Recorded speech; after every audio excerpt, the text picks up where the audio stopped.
Hello, this is Patrick, or Let the Truth Laugh, as I'm known on Tumblr. I don't often video blog, but there's something that I really wanted to say. Lately I've been seeing a whole lot of talk about solidarity between the protests in the Middle East, such as Egypt and Bahrain, and what we're seeing in Wisconsin, or what we saw earlier in Europe and England when the tuition prices were going to be raised. And a whole lot of, Egypt first, Wisconsin next. This is like a universal people's rising up in want of democracy. And I can understand the positive intent with a lot of that messaging, but I think it's going to lead us down a path that's going to lead to a lot of confusion and misunderstanding.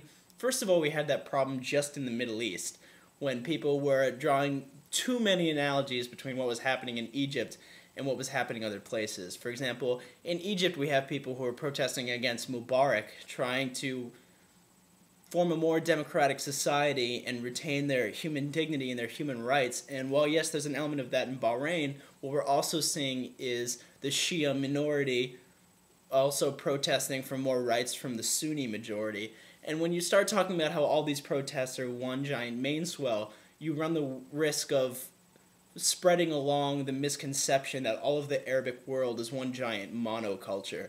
And this gets even more confusing when you try and bring in the protests in Europe and Wisconsin.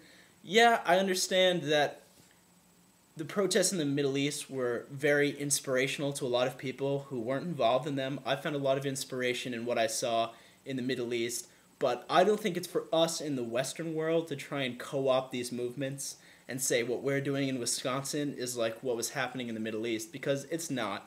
And I find it even a little disrespectful to the protesters in Egypt to say that our battle here in Wisconsin, that Westerners are fighting, or at least some Westerners anyway, is like their battle. Because in Egypt, we saw people getting their heads cracked in by police, Molotovs being thrown at people. In Libya, people are being slaughtered. There's been deaths in Bahrain, and that's not happening in Wisconsin. That's not what these people are facing. Now, I'm not going to get into the argument about what's going on in Wisconsin and whether these people are fighting against injustices or not, because I haven't really made up my mind on the situation. But I am going to tell you that these people are not facing what was happening in the Middle East. We're not seeing them get hit by Molotov cocktails. They're not getting shot by snipers on the roofs. And it's disrespectful to the challenge that the Egyptians faced for you to conflate the two movements and say that they're one and the same. So, yeah, you can draw inspiration from the protests that are happening in the Middle East, but you don't want to co-opt those movements and try and use their success and what they've accomplished to try and move along your own agenda. And even if we do this with the most positive intent, it's only going to lead to misunderstandings. Like I said, the thought of an Arabic monoculture that a lot of people believe, like all these protests in the Middle East are all essentially the same thing.